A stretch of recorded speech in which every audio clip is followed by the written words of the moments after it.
my grind. Put my foot on that fucking mold and keep pushing for paper. I need that motherfucking money like LeBron with the Lakers. Champagne, private plane, bitch, I'm doing it major. What up? What up? What up? It's your boy Big Marvin. We in a new location. Y'all know what's coming. Say what up to Biggie. We in the new house, y'all. I've been super swamped, super busy. I shouldn't have neglected y'all like this, but we in the house now. We doing great things, but first things first. First things first. I know y'all fucking miss it. I know y'all fucking miss it. My cup runneth over. The Detroit Lions are back again and again and again. Oh, it feels so fucking great to be on top. Number one in the NFC. I think we top 3 in the league. We just had a game in Houston, which I heard we took over. Walk into your trap, take over your trap. We went in there, beat them Texans, took over. We took over. And off a 5 interception game from Jared Goff, which he's been playing damn near perfect, but let's have a conversation. For you to throw 5 picks in one game and still win and hold the other team to 23 points, did not score in the second half, says a lot about our team and a chance for us to win. Games like that show you that your team is more than capable of winning a Super Bowl. No doubt about it, Jack. Like none. But like I said, back to the stuff. We got stuff we got to talk about. A lot of stuff we got to talk about. We're gonna call this episode "Let's Talk About It." Let's talk about it. Like I said, man. I bought me a house, and my house is beautiful. My family is happy. I'm happy. We'll do a tour. We're going to do a tour video, so don't worry about it. I'm going to show y'all this is my room right here. This is where we'll be doing our recordings and all that type of stuff. It's going to be lit. I had to bring Biggie. You see my Nets because I'm a Brooklyn Nets fan. I haven't hung up my Kill Bill picture yet, but there's the alien right there. And yeah, man, we should be getting some new stuff. You know what's crazy about me being in this position right now is that you're gonna see, and I'm gonna do my best to document and show the DIYs that I do around the house. Just different upgrades in this room. I'm sure I'll be getting stuff for my room for Christmas and all type of stuff, man. This has been a goal that I've been trying to accomplish for it. About a year and a half. I was looking for a house back when we were before we went on strike. If you don't know, I work for Ford Motor Company, and we went on strike going on a year ago. I want to say a year and a half ago.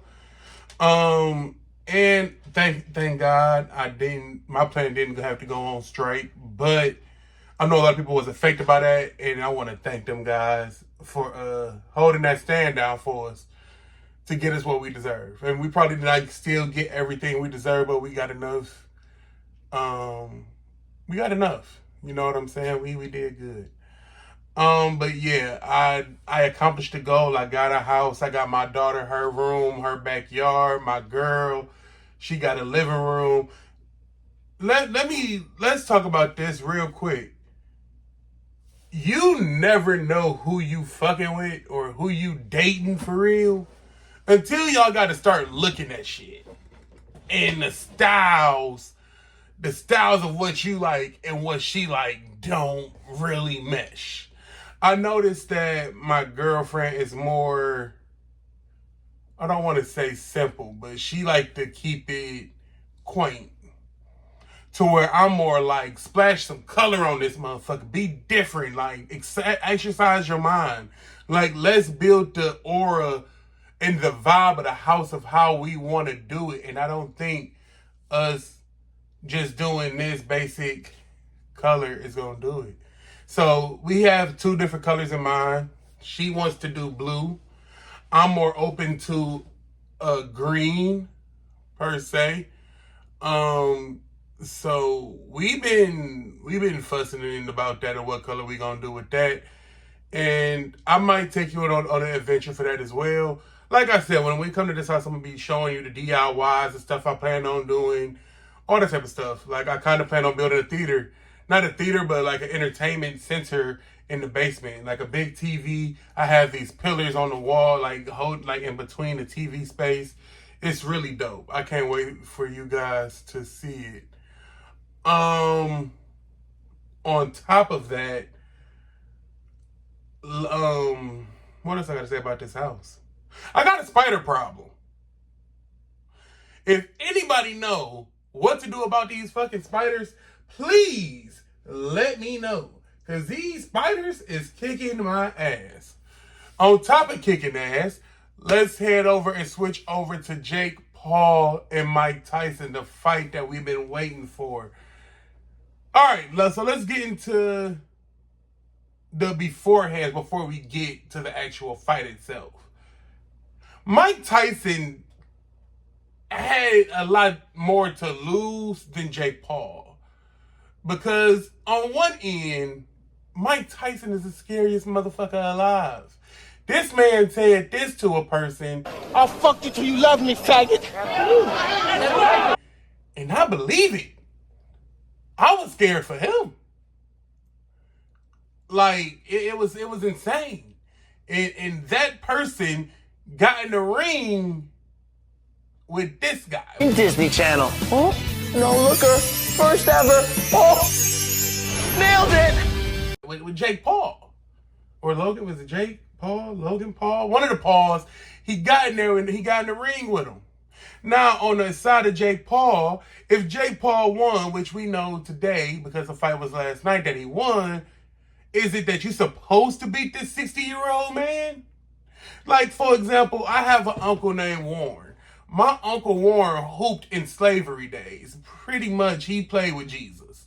And my uncle would swear up and down to you that he can beat me right now.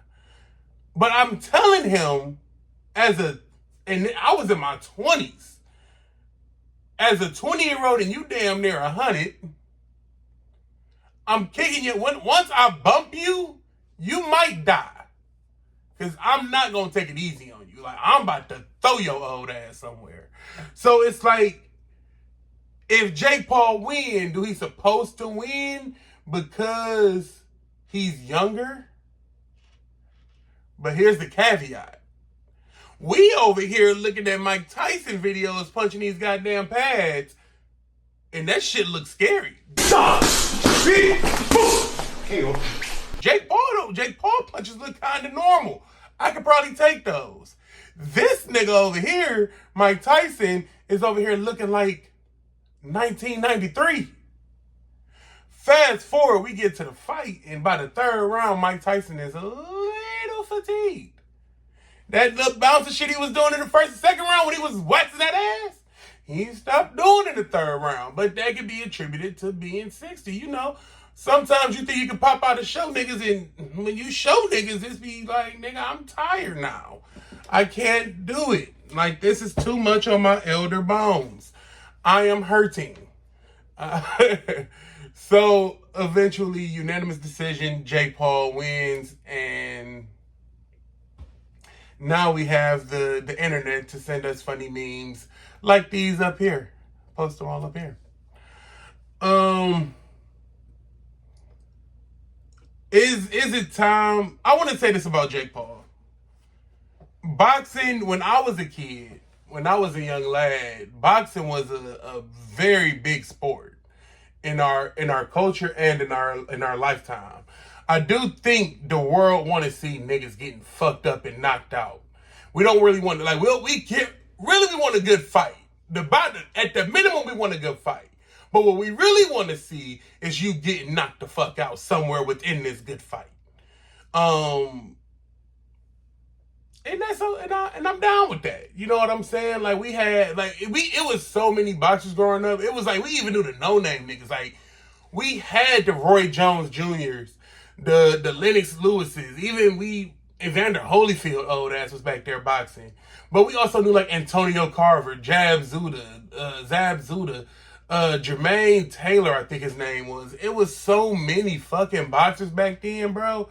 And we had video games like Ready to Rumble that had boxing. We also had Fight Night. Like boxing was such an enamored thing in our culture back then. I don't know where it went south at, but I think everybody loves to watch. If it's one sport, I think anybody that loves watching, I would say boxing is probably that sport. It's a good, especially when it's two good fighters, it's a really good sport. I want to talk about Halle and DDG. If you don't know who these people are, Halle is the Little Mermaid, if you don't know, and Chloe Bailey's sister. She was signed with her twin to Beyonce's Ivy Park label. I don't know if it's anybody else she done signed, but they was like the first ones. They was young, super young, singing songs together and all type of stuff. And she got with my boy DDG from Pontiac, shout out to the Mitten, and they had a baby together and so on and so forth, had a happy relationship. They are no longer together, but, you know, they had their problems. And here is how I come in and tell you the problem. The problem was that DDG went to a streamathon for Tyson. And he went there after the house apparently got raided and all that type of stuff like that. And people are saying, why would you have your son in that environment? And why is the mother didn't know that Halo, which is their son's name, and DDG were going on that platform, and she found out when everybody else did. I would say this, as a parent, we're not going to tell you a parent, honestly, it's not going to tell you every move that they do with your child. It's ideal. You will hope, but sometimes you just go because you know where you're going is a safe environment. You know what I'm saying? Like, who's to say that DDG didn't call and make sure that was a safe environment for him and his son to be at? It's assumed that, like, it's assumed that he didn't, well, obviously, he didn't tell her that he was going to the streamathon. And I would tell you in return is, like, you don't tell him everything you do with your child. And it has to be in a certain amount of trust between the two of y'all when it comes to this kid, that you know that he know that you know that he not going to put that kid in danger. That kid is his number one priority. He loves that kid just as much as you do.